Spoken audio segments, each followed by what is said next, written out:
আসসালামু আলাইকুম। আজকে বানাবো মোগলাই। তো চলেন আপনাদেরকে দেখাই যে আমি কিভাবে মোগলাই বানাই। খুব সহজে বানাইতে পারবেন ঘরোয়া পদ্ধতিতে।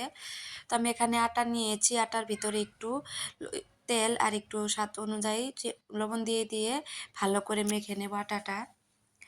তো ভালো করে তেল আটার সাথে ভালো করে মাখানো হয়ে গেলে তো হালকা কুসুম গরম পানি যাতে আপনারা হাত দিয়ে ধরতে পারেন, তো এরকম করে একটু একটু করে পানি দিয়ে আটাটা মাখবেন। একবারে পানি দিবেন না, দেখেন আমি দুইবারে পানি দিয়েছি। তো একবারে নরমও হবে না, একবারে শক্তও হবে না, ওইভাবে আটাটা মাখবেন। তো আমারটা দেখতেই পাচ্ছেন যেরকম হয়েছে। তো আমার আটাটা মাখা হয়ে গেছে।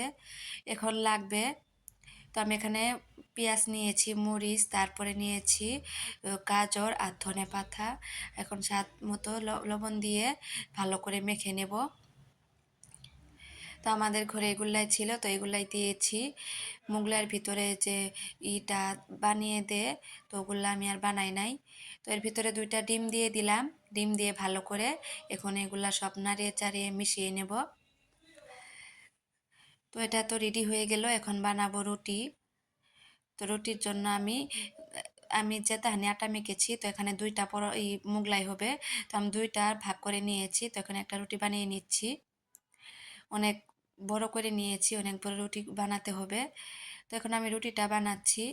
একবারে পাতলাও করবেন না, আবার একবারে মোটাও করবেন না। দেখেন রুটিটা আমি রুটিটা আমি একবারে পিঁড়া সমান সমান করব। দেখেন, তো আমার রুটিটা বেলা হয়ে গেছে। এর ভিতরে যে ডিমের করে রেখেছিলাম, তো সেটা দিয়ে দিব।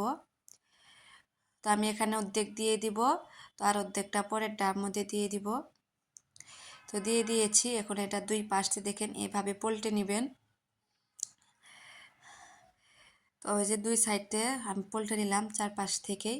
তো এখন একটু একটু পানি দিয়ে আপনারা একটু করে নেবেন, তাতে আর ডিমের ইগুলা বের হবে না। তো আমি আর পানি দেই নাই, আমার এমনি লেগে গেছে। তো এখন এটা ভাজবো। তো এদিকে আমি ফ্রাই প্যানে তেল দিয়েছি। তেলটা হালকা একটু গরম হয়ে আসলে একবারে লো আঁচে দিবেন। তো এর ভিতরে আমি মোগলাইটা দিয়ে দিলাম। দিয়ে যখন একটু হয়ে আসবে, তো তখন আমি উল্টিয়ে দিব। তো এটা একটু সাবধানে উল্টাতে হবে যাতে ভেঙে না যায়, আর ভিতরে ডিমের গুলাও যাতে না বের হয়।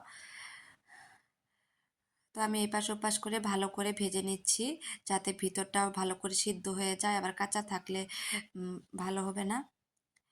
তো দেখেন ফুলে উঠেছে অনেকটাই। এটা কিন্তু আপনারা শীতের দিনে সন্ধ্যাবেলা ঝটপট বানিয়ে নিতে পারবেন 10 মিনিটেই, এত অত বেশি সময় লাগে না।